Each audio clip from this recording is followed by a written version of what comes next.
welcome to the No Fear Investing Show. Good to be here. And if you're new here, by the way, let us know in the comments below. You can say new or hello in the comments. That way we can see you and say what's going on. By the way, also, if you have any questions along the way, let us know in the comments. And we'll try to get them answered here live or on the replay, if you're watching on the replay. All right. Mike, we got a really interesting topic today. I know we've been, discussing in the past about using virtual assistants, but more specifically today, our topic is what we want to discuss with our members is how to gain an extra 2 days. And how this came about was I was listening to this guy. You've probably heard of him. Remember that book, The 4-Hour Workweek by Tim Ferriss? Does that ring a bell for you, Mike? A little bit. A little bit. There was a book. I would check it out. It's pretty good. But the book, he did a talk, and he was talking about like how to save time and all this stuff. It was really interesting. I would check it out if you haven't. If you haven't read this book, guys, I would definitely check it out. But it's just about like saving time and being more productive with the time that you have, and how to shave, time, how to do things better, faster, efficiently, be more productive. So with that being said, Mike, what is maybe one of your favorite ways to be more productive? Why don't we kick it off from there?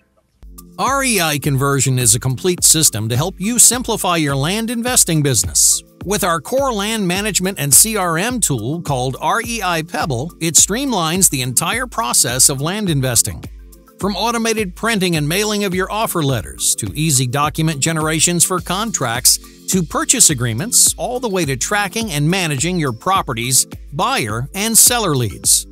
REI Pebble helps you and your team save time, automate, and organize, allowing you to run your land investing business from anywhere and giving your land business the tools and system the chance to scale and grow. Get an exclusive extended free 30-day access into REI Pebble today. Take advantage of our low bulk mailing rates with no commitments by going to www.fearlessmillionaire.com/pebble. I like that. I'm like a schedule person. Okay. Drives my wife insane. My wife's not. It really drives me insane because she's not. And, because it's like, even like you're going out to dinner. Well, when are we going out to dinner? Where are we going? I want the details. So but the schedule keeps me on task. Okay. Because if I just go into my office and I just start doing stuff, I'll get 3, 4, 5 things going. Yeah. And then I feel like I'm a hamster in a hamster wheel, just spinning, just going around, and I don't get anything accomplished. Yeah. But if I go in there and I'm organized and I got a task list, it literally saves me time. I know that. I've tried that. I've tested out time management stuff. I used to think was the craziest thing in the world. You used to think it like it was a waste of time, right? Yeah, well, I had somebody ask me to take a time management class one time and say I didn't have time to take it. Yeah. But I finally, they all but forced me to take it, but it was great. I mean, it really does. That and organization, like right now, thank God you really can't see it from your vantage point, but I'm not the most organized on my desk right now. Okay. And that slows down my productivity, which slows down I lose hours. So usually once a week, I will go through and try to reorganize, get everything in order, usually for the upcoming week. Obviously that didn't happen this week.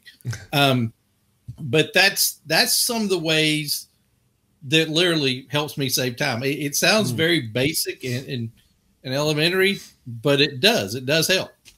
Well, yeah, I remember this quote. Well, I don't remember it, but I'm going to try. It was by Henry Ford. It was by Henry Ford. It had to do with money, but it had to do, there's a great correlation to time. And he said that if you watch your penny, I'm going to butcher this. It's like, if you watch your pennies, if you manage your pennies properly, you can build wealth, something like that. And I've heard the same quote used for time, that if you manage your moments or your minutes properly, you can gain so much more. So let me ask you this, because I can totally relate to, being either distracted or having an open door policy and stuff like that. And just when you're kind of in the zone, you can get veered off pretty quick. But is there any tools that you like to use when you're going on that schedule? Is there something specific that you go to every day? Like it's the go-to thing for you? I've tried and tried, because I know you're the technical person.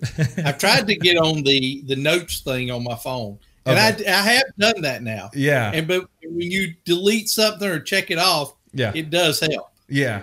I'm about 70% there. I still have a notepad too that I put stuff on, but but that does help. So that keeps me on track to do things. And there's something I was going to add to that was while you're thinking about it, I will tell you this. I used to be like, I don't know, a master. Okay. A master at getting all these softwares. I used to have 3 different to-do apps. I used to have 5 different, scheduling apps and to-dos and checklists and all that stuff. And I used to test all these out. And some of them I would use consistently, but then I started reducing. Since 2016, I've just been reducing not only the physical items I own, but also the digital items that I own, including apps, right? And I used to for example, for note taking, I used to use Evernote. I used to use Google Keep, and then I used to use Apple Notes. And I said, you know what? I'm done. So I got rid of Google Keep. I got rid of Evernote, and I moved all my notes into my notes. Just one app is all I go to. So when you mentioned reminders, that's kind of what I've done also. I've really reduced my apps to what I've done. Have you used a software for booking your calendar? I think we use the same one, but have you enjoying that? I think you're using, what do you use to book your appointments? Yeah, I use the Acuity, and yes, I do love that. Yeah. It's not, because number one, here's where that saves time. Right. Let's take Donald, just because he popped up on thing. Donald doesn't have to email me to say, Mike, when are you available? I don't have to take time to look at my schedule and say, well, I'm available then, and go back and forth. He goes directly to my calendar. He can see when I'm available. He can plug in an appointment, and that saves a lot of time. People don't realize, especially you get several students doing that. That's a huge saver. It's a huge time saver. It's so much of a waste of time. Whenever I hear someone, and I just literally was contacting a bank the other day, and we were trying to get on the phone, and I was like, do you have a calendar link? No, I don't. What days are you available? And they're listing all these dates and different times. I'm like, give me a break. Just the time to write out all those shenanigans is a waste of time, right? And then you're going back and forth, and you got to agree, and you got to change it up. It's like, give me a break. So I think it should be mandatory. Everybody in business should have a calendar link, because it's the best way to set appointments. It's the best way. It really is. Yeah, it really is. And you can integrate. Go ahead. Go ahead. No, go ahead with. I was gonna say, even if you have a calendar link, you can integrate it with Google Calendar. I know a lot of people use Google Calendar. It is one of the best robust calendars out there. But even if you don't, even if you use Apple Calendar or Google Calendar, either one, the good thing is it still integrates. These softwares still integrate with each other. It just makes it easier for your end user and yourself. It automatically books. It automatically sends the person. You can automatically send them your Zoom link or your Blue Jeans. Blue Jeans is a newer conferencing or GoToWebinar, whatever it is you're sending someone. You can automatically get that over to them, or a phone number, conference call line, whatever it is. Calendars in general, it's a safety thing too, because it's like when I had a business partner, we shared calendars, because if I went out in the field or something, and let's say I went to look at a house that may have been local, if I don't come back, he can look at my calendar and say, oh, well, he was scheduled at 2:00 to be there. Sure. At 5:00, he haven't heard from him. At least he has a starting point. So there's a safety factor involved in that too. That's true. Yeah, that's very true. And it's kind of funny. Before you actually, we went back and forth on, or you set over the topic for this evening. Mm-hmm. Earlier today, I actually had a meeting with my VAs. Yeah. Because things were starting to they were doing their job, but it was taking longer. I was losing time with them. Yeah. And we kind of had a meeting and kind of, you know, tied up some loose ends, kind of reiterated the way things needed to flow on getting, you know, due diligence, marketing photo, different things they were doing. We've got it back. And it's amazing because I looked at my email right when I came in, and like all this stuff that I've been, you know, waiting a couple of days for, miraculously appeared in 3 hours. And we're all human. So sometimes you need to have a meeting and say, you know, we got to get back to fishing. Because it was costing me time. And time is money. And, That's you know, true. I had those things in place when you talk about building wealth. Those things are in place because they help build wealth, because they're putting other things in motion to move properties and things like that. Goes back to that famous saying of time is money, right? And that's a big saying in business. You know, it's a big saying in business.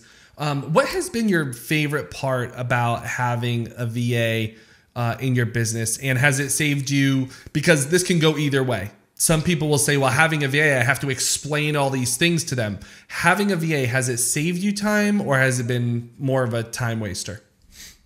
I will tell you, when you initially convert to VAs for things, it is a little bit of a time thing. But here's what I did, because I have changed VAs periodically throughout. Anytime I do a training with a VA, it's recorded, screen captured, everything's recorded. Because if that VA goes on to bigger and better, or we just don't work out, the next VA, I can give them those videos. So I don't have to sit there, you know, for 2 hours, 3 hours and explain things. Watch these videos, make notes, let me know your questions. Yeah.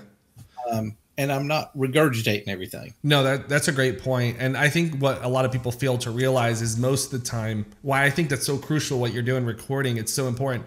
And by the way, you know, if everyone's wondering on the technical side, you can record those, you know, whether you can record on Zoom or you can screen record your screen, whatever you need to do there. But you can upload all those videos into like a Google Drive or a Dropbox, and you can label each video and you can put them into folders. And most importantly, like Mike is saying, you're going to need this for your next assistant. And I want to tell you why.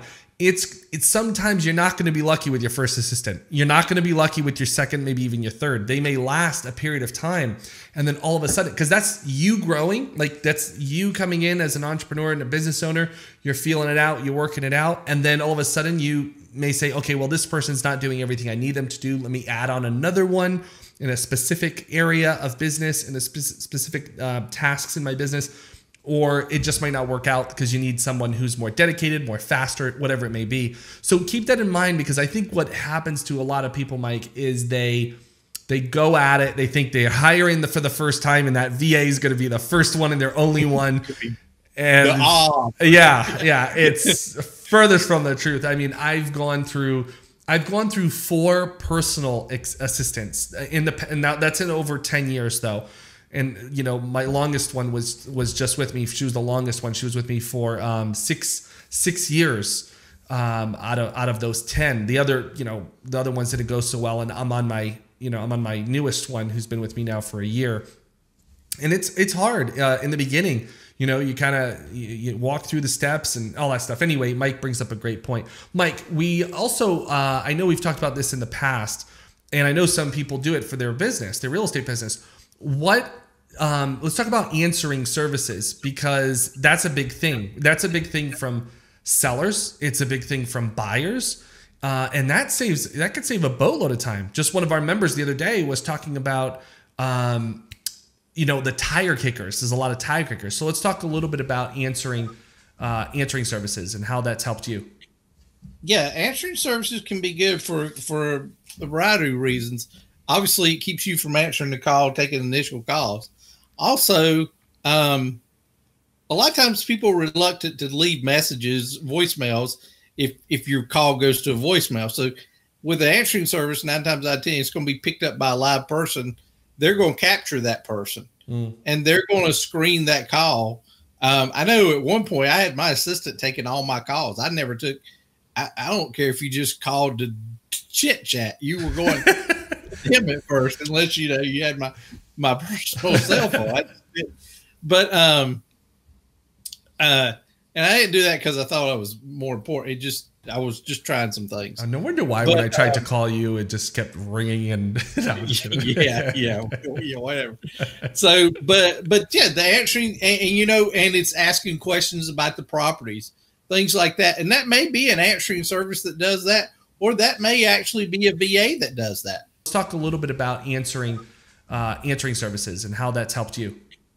Yeah, answering services can be good for a variety of reasons. Obviously, it keeps you from answering the call, taking initial calls. Also, a lot of times people are reluctant to leave messages, voicemails, if your call goes to a voicemail. So with an answering service, 9 times out of 10, it's going to be picked up by a live person.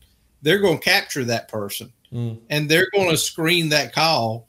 I know at one point I had my assistant taking all my calls. I never took – I don't care if you just called to chit chat. You were going – him at first, unless you had my personal cell phone. But and I didn't do that because I thought I was more important. I was just trying some things. No wonder why when I tried to call you, it just kept ringing and yeah, whatever. So, but yeah, the answering and it's asking questions about the properties, things like that, and that may be an answering service that does that, or that may actually be a VA that does that. That's so true. You can have a VA calling back out, getting follow-ups and things like that. So, and that comes out a lot because you hear that a lot about people's like, well, I don't want to get bogged down on the phone. And I get that. Now I'm a phone person, so it doesn't bother me.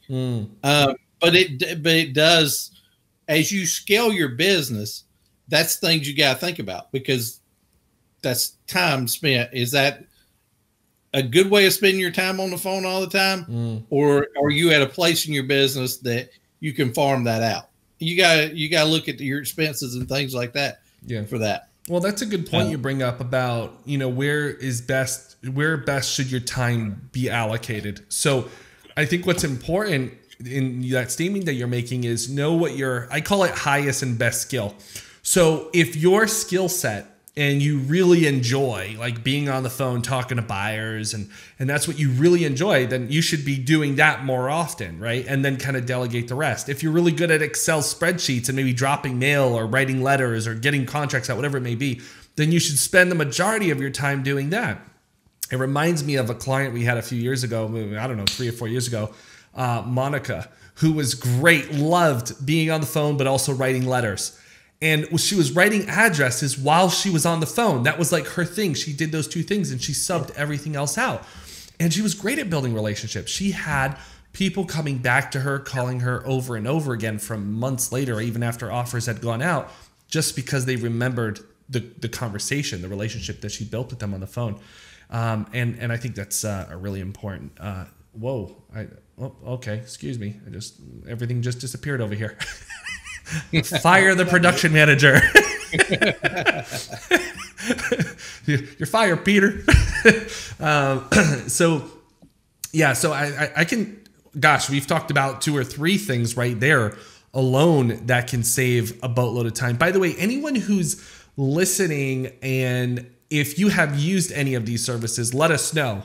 If what's been your biggest time saver in your business? Let us know in the comments below what's been your biggest time saver in your business, from before to now when you compare it real quick.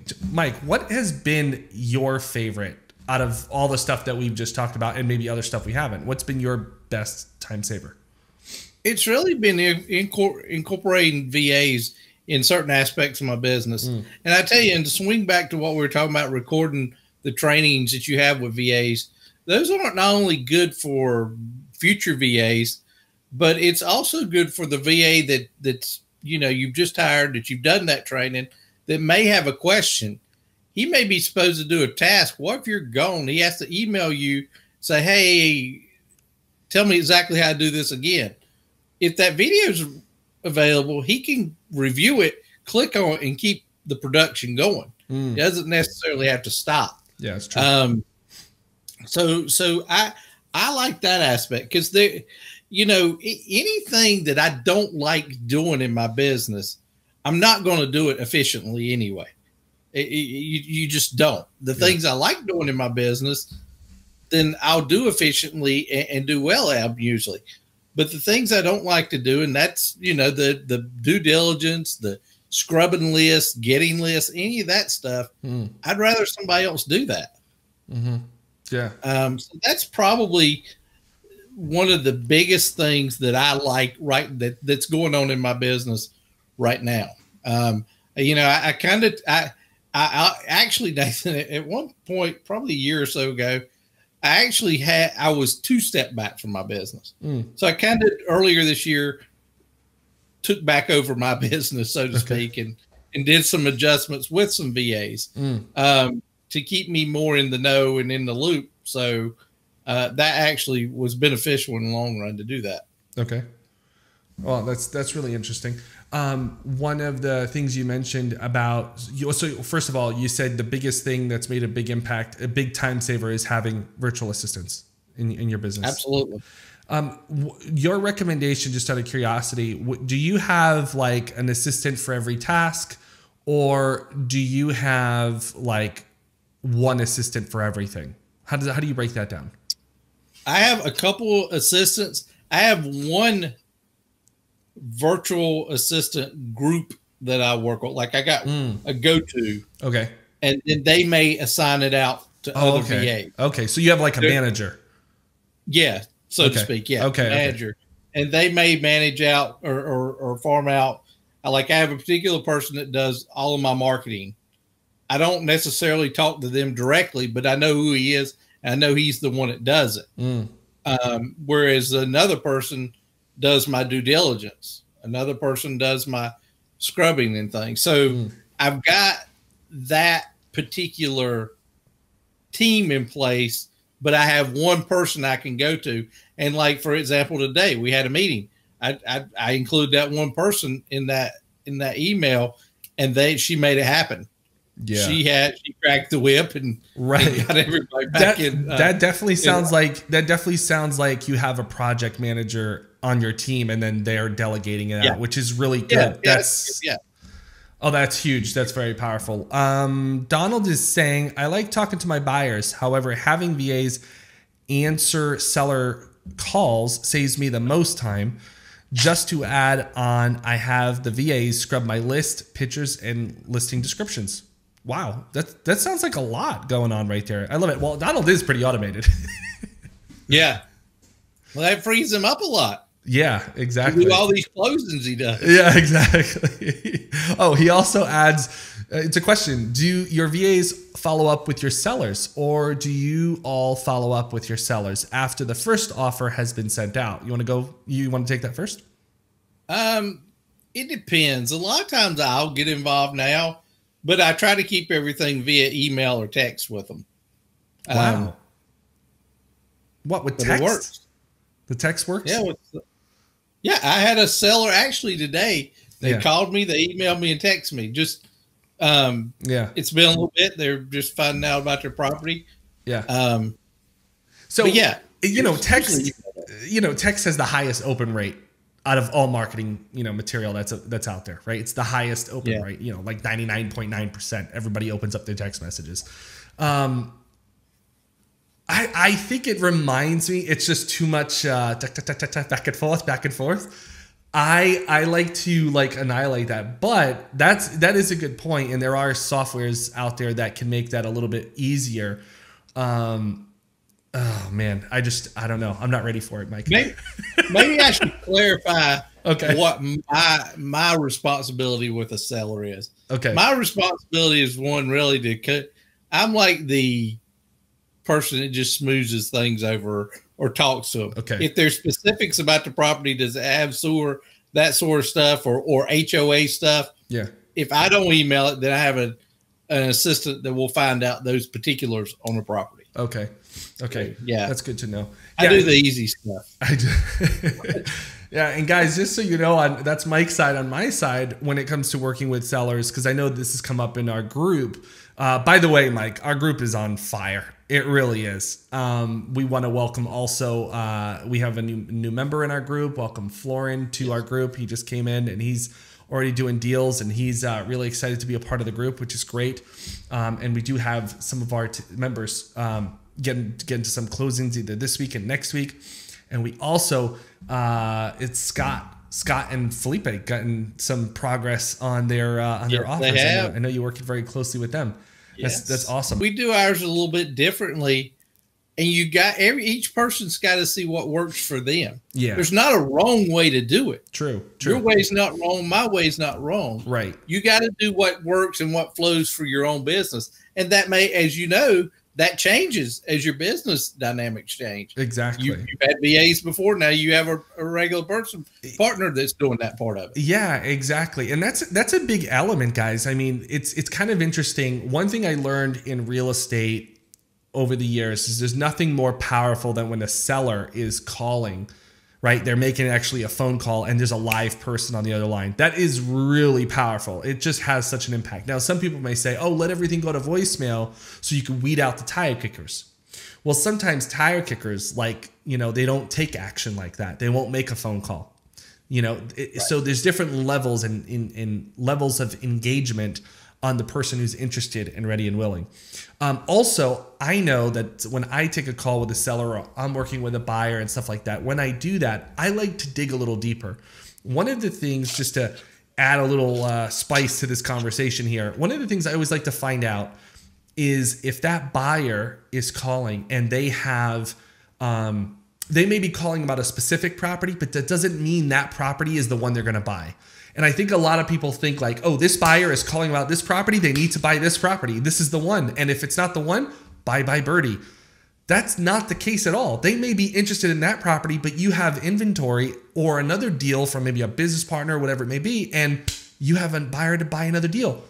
And that can go around on the flip side. How about a seller that you're working with? They may be calling to sell, but they may have a friend, a family member, or whatever, and they are interested in selling the land, right? Or the house or the complex, whatever it may be.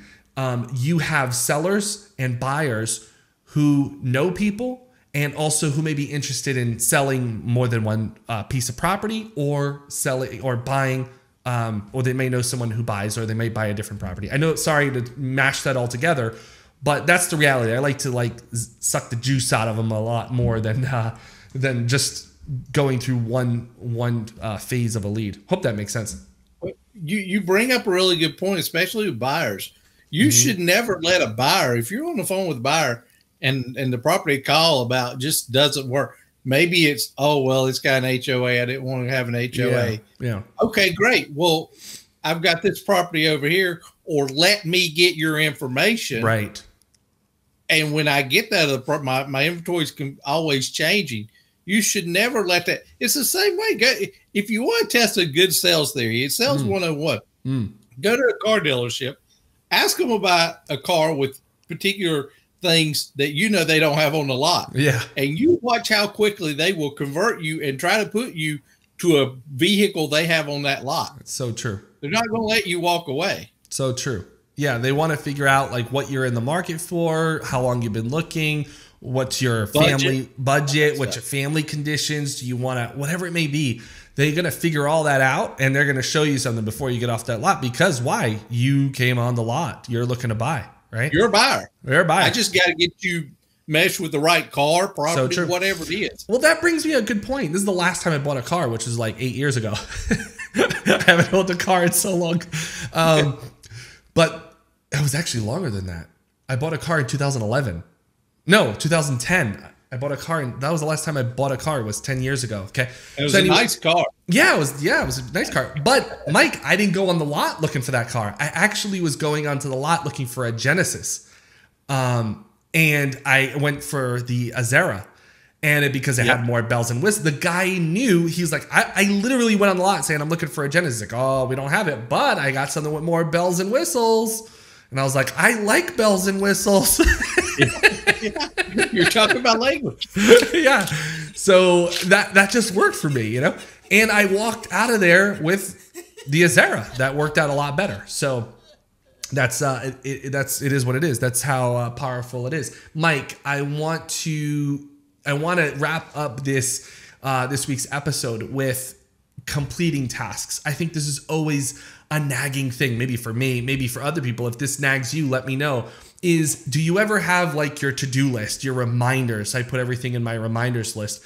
And do you ever have those tasks that you just haven't finished that day? To me, it just like trips me up. I get all OCD about it and I just want to get it done. So Mike, what is your recommendation for knocking tasks out, getting it done without, jumping around, stuff like that?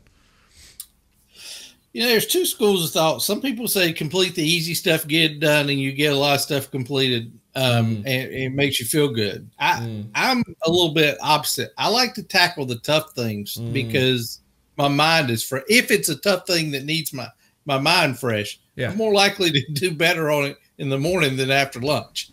That's the thing. But yeah, and some of them, like I do have some tasks that I will skip over because I don't want to deal with it. And sometimes I have to just literally, I will put it on my calendar from 11 a.m. till 12:30 p.m. You are working on this task. Nothing else. You're not looking at email. You're not looking at TV. This is what you're working on. So true. So true. I mean, you have to kind of, you got to parent yourself. You have to,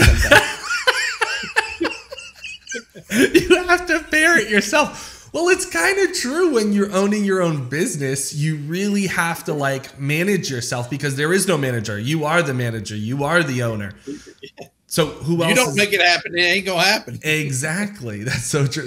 You sounded more like a stand-up comedian over there. One of the things that I've learned to do to add to what you're saying to really knock out tasks is I put a date. That's one thing I've done. Like, when does this need to be done? That's like, okay, it needs to be done at this time. I even work with Siri a lot more than I ever have before. By the way, if anybody has a virtual assistant, let us know. Post your favorite or the one you use the most, if you use one at all, your favorite assistant. Maybe it's Google, maybe using Alexa, maybe using Siri. I use Siri. And I've been using Siri a lot more often when I need to remember something. Hey, I can't say it out loud, but hey, lady. That's right. Hey, girl. Yeah, hey, girl. So I'll call her up and I'll say, remind me to call Mike at 3 p.m. I'm seeing if she's going to do it at 3 p.m. on this day. And she says, okay, reminder at this time of that day, right? And you can do that with your assistant. Now, guys, we've been talking about a bunch about assistants today, but don't forget the assistants that like sit in the palm of your hand, like all the time. They're there. You have a good point on the just the phone thing itself. Even to the point, you at least my phone. I'm assuming everybody else does it. Yeah. I can get in the car, turn the car on, it hooks up. It tells me how, like, it knows where I'm going, or tell me how far I am from home. Yeah. If I need to go a different route and stuff.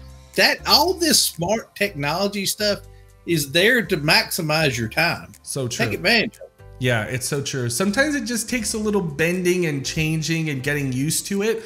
But the more you use it, the more you can save time, get things done faster, and be more efficient and increase your productivity for sure. Mike, this has been good. I've enjoyed this. It's been a good session. You got good stuff going on there, Mike. You got good stuff going on. I hear there's a lot of people going to Florida. Have you been hearing this, like, in the group? Did you see all the conversation happening about everybody's like, we're going to Florida? I'm going to Florida. I kind of threw out an invitation request to Sarah, but I've not got an invitation. Oh no! So, hey, I just have this feeling that a lot of people are going to start like looking into Florida. I don't know what's going on. Speaking of Florida, I'm almost there. May all be in Florida soon. That's all true. Until next time, Mike, thanks so much for joining in. Good to have everybody here. Thanks so much for chiming in and sharing your thoughts and your questions. By the way, if you have any questions even after and you're watching the replay, throw it in the comments and we'll get back to you. All right, take care. See you next week. See you, Mike. Yeah.